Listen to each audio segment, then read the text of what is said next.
Monsieur le maire, je suis l'auteur de la cassette vidéo sur Oradour, interdite de circulation dans tout le département de la Haute-Vienne. C'était en 2001. Je reconnais que le titre était provocateur, sans doute trop. Mais j'étais jeune et depuis je me suis assagi. Aujourd'hui, une chaîne YouTube diffuse mon nouveau documentaire « Oradour, à quand la vérité ?» Peut-être vous demandera-t-on d'en obtenir la censure. Peut-être même vous invitera-t-on à agir au plus vite pour mettre en branle la machine judiciaire. Car depuis 2001, la loi a évolué. Les crimes contre l'humanité ne sont plus les seuls visés. Désormais, la contestation de l'existence de certains crimes de guerre est passible d'amende et de prison. Toutefois, invoquer cette loi dans l'affaire d'Oradour serait très malhonnête. Parce qu'au moment de proposer ce texte, le garde des Sceaux a été très clair.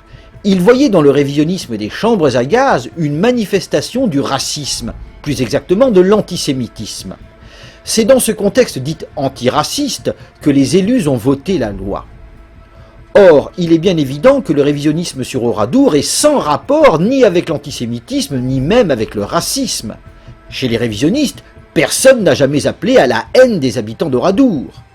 Voilà pourquoi vous ne sauriez en appeler à la justice contre moi. À défaut de me traîner devant les tribunaux, peut-être justifierez-vous la censure en arguant que mes travaux provoquent l'indignation des familles des victimes. Une telle indignation pourrait se comprendre si je niais la mort des 642 victimes recensées, ou si je lançais « Bien fait pour eux, ils l'ont mérité, c'était des maquisards et des familles de maquisards, il fallait les massacrer ». Mais je n'ai jamais tenu un tel discours. Au contraire, j'ai dédié mon livre aux femmes et aux enfants d'Oradour. J'ai ajouté les femmes et les enfants de Dresde et d'Hiroshima. J'expliquerai bientôt pourquoi. Ce que je conteste, ce n'est pas la tragédie, ce sont les circonstances de la mort des femmes et des enfants. J'affirme qu'ils ont été tués par l'explosion d'un dépôt clandestin de munitions, un dépôt que le maquis local avait aménagé sous les combles. Dire cela revient-il à outrager les morts? Non, car pour les femmes et pour les enfants d'Oradour, peu importait la provenance de ce qui les brûlait, de ce qui les déchiquetait. Ils vivaient des instants atroces et se voyaient mourir, c'est tout. Par conséquent, il est faux de prétendre que j'outragerai la mémoire des morts. Si, à Oradour, on juge mon propos intolérable, c'est parce que j'innocente les Waffen-SS de la mort des femmes et des enfants. À Oradour, on veut qu'ils aient été massacrés par les Waffen-SS. Pourquoi? Parce que la mémoire d'Oradour véhicule un message politique, un message antifasciste. Le directeur du Centre de la Mémoire le revendiquait. Certes, dans son poème dédié au village martyr, cette demoiselle parle de réconciliation avec l'ennemi d'hier, mais pas avec les nazis. À leur rencontre, elle éprouve de la rage. Je n'en suis pas surpris, car le Centre de la Mémoire d'Oradour est un temple dédié à l'antinazisme. On y véhicule le rejet viscéral du national-socialisme dans sa globalité.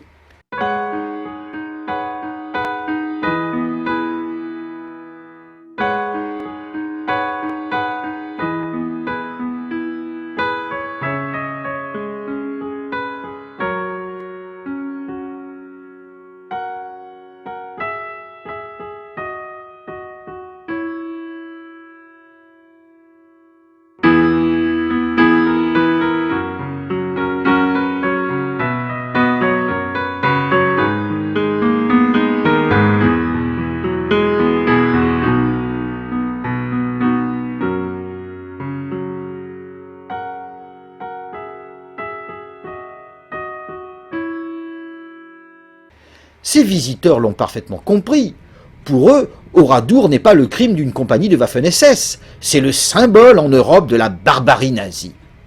De son côté, lorsque le Souvenir français emmène des jeunes visiter Oradour, l'organisateur explique que l'un des objectifs poursuivis est d'amener les élèves à comprendre que le massacre d'Oradour est le résultat de la barbarie nazie, de cette idéologie qui avait érigé la violence et l'embrigadement en principe fondateur. L'antinazisme est tel que dans son poème dédié au village martyr, cette collégienne parle des Boches sans que son professeur ne la reprenne. Si, dans un texte sur Gaza, une petite palestinienne qualifiait les sionistes de youpins, je ne crois pas que son professeur laisserait passer. Vous me répondrez peut-être que ces quelques vers sont une exception. Pas du tout. Dans un autre poème qu'il adresse aux Français de 1944, cet élève qui vient de visiter Oradour demande aux femmes et aux enfants de France d'uriner sur les Boches. Femmes et enfants, fuyez. Embrassez-vous une dernière fois. Urinez-leur dessus s'il le faut. Tentez de les repousser, ces boches. Je lui ferai remarquer que depuis 1943, ce n'étaient pas les Allemands que les Français devaient fuir, mais le passage des bombardiers anglo-américains. Des bombardiers qui, un peu partout, semaient la mort et la désolation. Ce Christ aux trois quarts brûlé ne provient pas de l'église de Radour. Je l'ai photographié dans une église de Caen, ville bombardée à de multiples reprises par les anglo-américains entre le 6 juin et le 9 juillet 1944.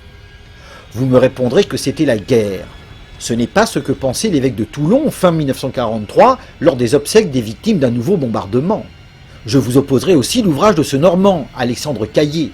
En 1944, il vit la destruction de sa ville, Coutances, par l'aviation anglo-américaine. Il déplore ces bombardements inutiles et parle de rage destructrice. Cependant, allons plus loin.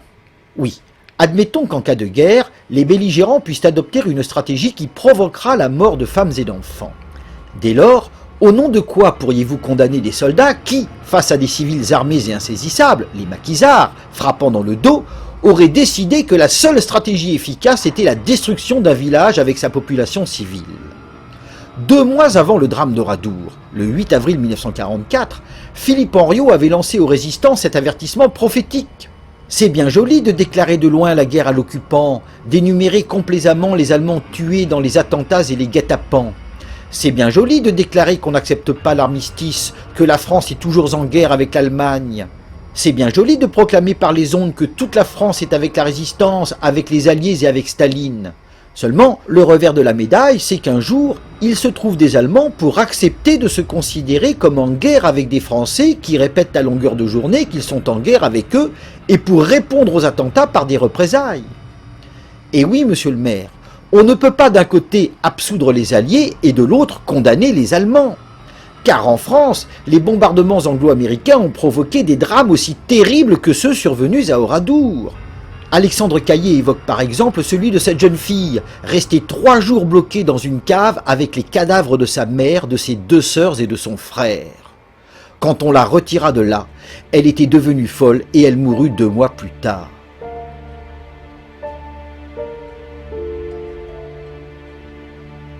De son côté, ce veuf père de 2 fillettes raconte « Le bombardement avait commencé. Comme nous n'avions pas d'abri, j'emmenai ma mère et mes 2 filles dans la buanderie. Je me rendis vite compte que le bombardement ne visait pas seulement quelques points, routes ou voies. Systématiquement, on démolissait la ville.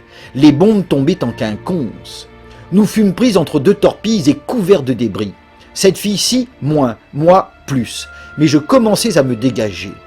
Ma mère était écrasée sous un monceau de pierrailles. Ma petite fille, qui me tenait encore le bras, gisait sous les décombres. « Respires-tu » lui demandai-je. « Oui, papa, encore. » Alors je vis des voisins qui fuyaient. Je hurlai « Au secours, aidez-moi, ma fille se meurt !» N'entendirent-ils pas? Étaient-ils affolés? Je leur pardonne, ils ne vinrent pas. Dans ces moments-là, on ne sait pas ce que l'on fait. « Respires-tu » demandai-je encore. « Oui, papa, encore. » Mais quelques secondes après, alors que j'essayais de nous dégager, je sentis sa main se crisper sur mon bras et je compris que ma petite fille était morte. Je parvins enfin à me déterrer et à aider ma fille sauve. Je trouvai du secours. On dégagea la pauvre enfant. Elle était morte asphyxiée sans une blessure. Si les voisins étaient venus avant, enfin. Ma mère, il ne fallait pas songer à la déterrer. J'ai jeté une couverture sur le corps de mon enfant et nous sommes partis. « Papa, nous ne resterons pas en banlieue, n'est-ce pas ?» intervient la fillette. « Non, mon petit, nous irons où tu voudras, tous les 2. » Aucun manuel scolaire ne rapporte ce genre de récit. Aucun manuel scolaire ne montre ces photos où des Français pleuraient d'autres Français innocents morts sous les bombes anglo-américaines. Il en va de même pour la destruction de la clinique de la Miséricorde à Caen. Le 6 juin 1944, de nombreux blessés du premier bombardement y avaient été amenés. Dans la nuit du 6 au 7, l'établissement fut touché par les bombes. Un sauveteur venu sur les lieux raconte « Des scènes atroces s'y déroulent. Un malade opéré la veille d'une hernie double, après avoir réussi à se dégager au prix de terribles souffrances, a soutenu le plafond écroulé jusqu'à ce qu'on réussisse à dégager sa fille. Des bombes incendiaires communiquent le feu au bâtiment sinistré. C'est un sauve-qui-peut général. Des malades, des blessés se jettent par les fenêtres pour échapper aux flammes. De partout montent des cris et des supplications. Les religieuses sont admirables. Elles essaient d'arracher ces malheureuses à la mort. Elles réussissent à dégager à moitié le corps d'une femme. Mais la chaleur n'est plus supportable et elles doivent la laisser brûler vive, impuissantes et terrifiées. Dans la nuit, c'est une fuite éperdue. Des gens en chemise de nuit, nu-pieds, opérés de la veille, se traînent dans les jardins environnants. De nouvelles décharges de bombes en écrasent par dizaines. Dans les mois qui suivirent, 3 croix plantées sur les ruines rappelèrent cette tragédie. Aujourd'hui, la clinique est reconstruite. Mais rien, absolument rien, n'a été prévu pour garder la mémoire. Pas un monument, pas une plaque. De même, monsieur le maire, allez à Coutances aujourd'hui. Vous n'y trouverez que des tombes oubliées, jamais fleuries par les autorités, jamais commémorées. Oui, vraiment, toutes les victimes ne se valent pas. Le devoir de mémoire tant vanté par les autorités se révèle donc très sélectif. Mais il n'y a là rien de surprenant, car ce devoir de mémoire se fonde sur une histoire falsifiée. Revenons au travail de cet élève. Son exposé historique fourmille d'erreurs. C'est un village sans histoire pendant toute la guerre, avec une présence allemande inexistante. Mais le 10 juin 1944, la 2e division blindée SS d'Eichreich prend le contrôle de Limoges et se prépare à anéantir les maquis de résistants qui se trouvent autour de la ville. Les nazis préparent les actions visant à établir un climat de terreur maximale qui paralysera les résistants. La décision est prise, massacrer la population d'un village, ce sera Oradour-sur-Glane. Aucun document d'époque ne vient étayer cette accusation. D'ailleurs, si l'occupant avait voulu pratiquer une politique de terreur, alors il aurait revendiqué haut et fort le massacre d'Oradour. Il aurait clamé « Oui, nous avons massacré un village totalement innocent, choisi au hasard, et nous massacrerons d'autres populations innocentes si le maquis attaque à nouveau. » Or, loin de tenir ce discours, l'occupant chercha au contraire à expliquer sa venue à Oradour. Dans l'ouvrage officiel du village martyr, on lit « Les nazis se sont surpassés en ce qui concerne les raisons qu'ils ont inventées pour justifier leur crime du 10 juin. Ils ont prétexté l'existence d'une attaque à main armée contre des soldats allemands, puis contre des gradés. Selon certains, l'affaire se serait produite dans les environs d'Oradour, selon d'autres, dans le bourg lui-même. Même à admettre que les raisons avancées par les Allemands aient été fallacieuses, je le répète, s'ils avaient voulu pratiquer une politique de terreur, alors ils auraient revendiqué haut et fort un massacre commis contre un village choisi au hasard. C'est à 15h que les SS séparent les hommes d'un côté et les femmes et les enfants de l'autre. Les 350 à 400 femmes et enfants sont conduits dans l'église du village.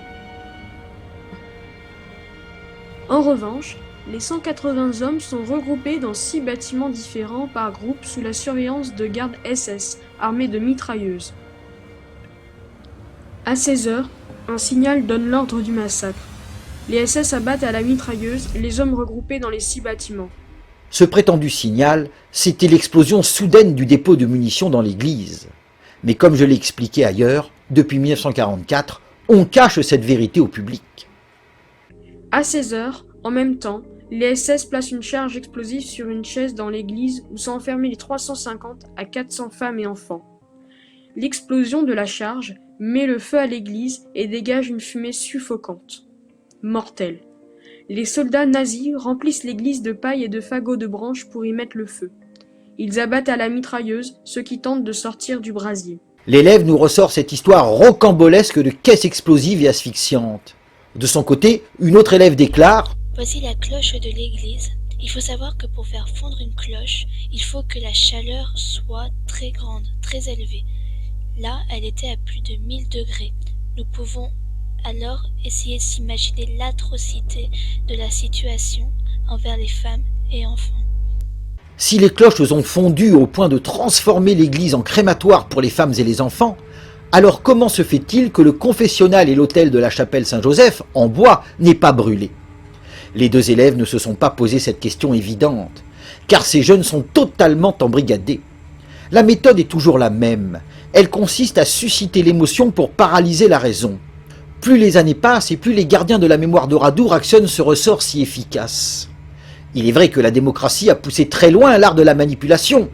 Elle ne se contente pas d'utiliser les enfants morts, elle utilise aussi les vivants. Sur cette photo, 2 collégiens formatés à Oradour endoctrinent à leur tour d'autres élèves de classe de primaire. C'est ce qu'on appelle le passage de la mémoire. L'objectif étant de fabriquer des êtres sensibles au triptyque le citoyen, la République, la démocratie. Qui donc falsifie l'histoire pour faire passer un message politique? Ce sont les gardiens de la mémoire, et ils le savent très bien. 3 d'entre eux écrivent « L'histoire est aussi l'expression d'un pouvoir. Être maître du récit peut impliquer une domination politique suscitant un remodelage de la mémoire plus ou moins totalitaire, plus ou moins orienté. » C'est précisément pour rester maître du récit, donc pour assurer leur domination politique, que les gardiens de la mémoire veulent faire taire leurs adversaires. J'ose le dire, monsieur le maire, ceux qui pourraient vous solliciter pour me censurer prostituent les victimes afin qu'elles rapportent politiquement. Si les morts d'Oradour pouvaient se réveiller, alors ils témoigneraient en ma faveur pour le plus grand déshonneur des gardiens de la mémoire. Ne vous rendez pas complice, monsieur le maire, de ce déshonneur. Au contraire, œuvrez pour une véritable réconciliation sur la base de la vérité historique. Cette œuvre implique déjà de laisser les 2 parties s'exprimer librement. Bonsoir.